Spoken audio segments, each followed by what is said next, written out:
Hello friends, मैं शालिनी पांडे स्वागत करती हूँ आपके अपने YouTube channel Shalini beyond study में। बात कर रहे होंगे आज के पेपर्स के, जो आपके चाइल्ड डेवलपमेंट एंड लर्निंग का आपका पेपर हुआ है। पेपर की विजिबिलिटी में थोड़ा सा प्रॉब्लम हो सकता है। आप सभी के पास आपके पेपर्स होंगे तो आप वहाँ से जो है इसको मैच जाओ आप कर लीजिएगा। बाकी मैं बोलकर चीज़ों को करा रही हूँ तो आप वहाँ से सुन करके अपने पेपर से मिलान कीजिएगा। पहला है सही और गलत आपको बताना है। लिखा है विकास को किसी जीव के आकार, ऊंचाई और भार में वृद्धि के रूप में परिभाषित किया जाता है। तो ये बिल्कुल गलत लिखा गया है। हमने आपको बताया था कि वृद्धि और विकास में आपको अंतर जरूर पढ़ के जाना है। ये जो स्टेटमेंट दिया गया है ये बिल्कुल वृद्धि के बारे में दिया गया है। किसी भी जीव के जब आकार में, उसकी ऊंचाई में, जैसे किसी की हाइट मान लीजिए शुरुआत में 2 फुट थी, धीरे धीरे वो 5 फुट तक गई है, तो वो उसकी वृद्धि हुई है, ना कि उसमें विकास आया है। ठीक है, तो ये आप ध्यान रखेंगे। ये विकास की परिभाषा नहीं है, मतलब ये विकास के बारे में नहीं बल्कि वृद्धि के बारे में बात कर रहा है, तो ये आपका गलत हो जाएगा।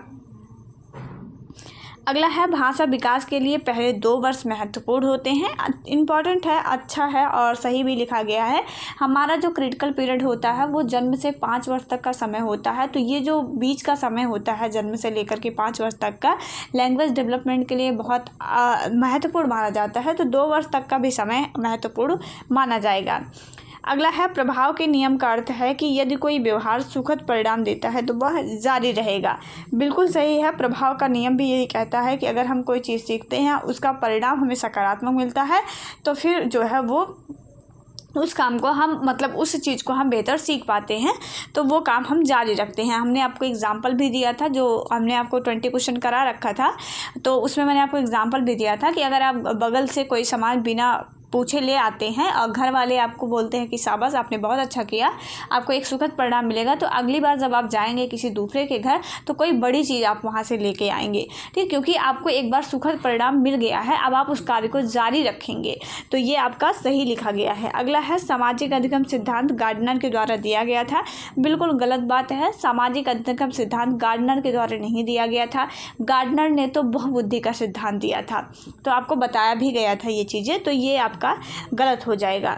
उसके बाद अगला है थॉर्नडाइक ने कार्यकारी, ठीक है, ये थोड़ा क्लियर नहीं है, विजिबल नहीं है, तो इसमें मतलब कंडीशनिंग आपसे, ऑपरेंट कंडीशनिंग आपसे पूछा गया है कि वो थॉर्नडाइक ने विकसित किया था, तो ये बिल्कुल गलत बात है। ऑपरेंट कंडीशनिंग जो थी वो स्किनर के द्वारा दी गई थी, ना कि थॉर्नडाइक के द्वारा, तो ये भी आपका गलत हो जाएगा। इस तरीके से आपका 5वां, चौथा आपका गलत हो जाएगा।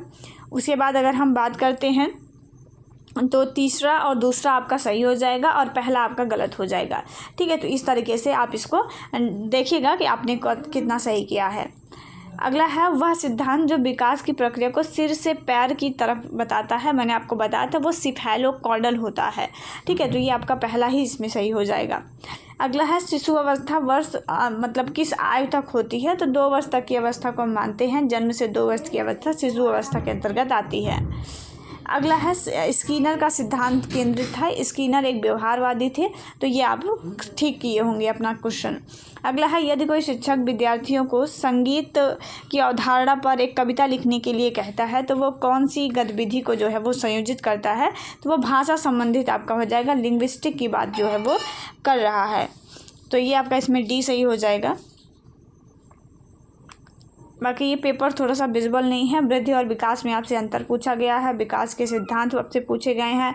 प्रारंभिक बाल्यावस्था से रिलेटेड कोई क्वेश्चन है। जीन पियाजे ने शिशु कैसे सीखते हैं इसके बारे में है। वृद्धि को परिभाषित करने, मतलब बुद्धि को परिभाषित करने के बारे में पूछा गया है। प्रेरणा के बारे में पूछा गया है। पेपर आपका जो था ये आपका बिल्कुल माइल्ड लेवल का पेपर जो है वो हम कह सकते हैं। जिसने पढ़ा होगा उन्होंने अच्छा किया होगा। मिलेंगे एक नया वीडियो में एक नई जानकारी के साथ। तब तक अपना ख्याल रखिएगा। जय हिंद, वंदे मातरम।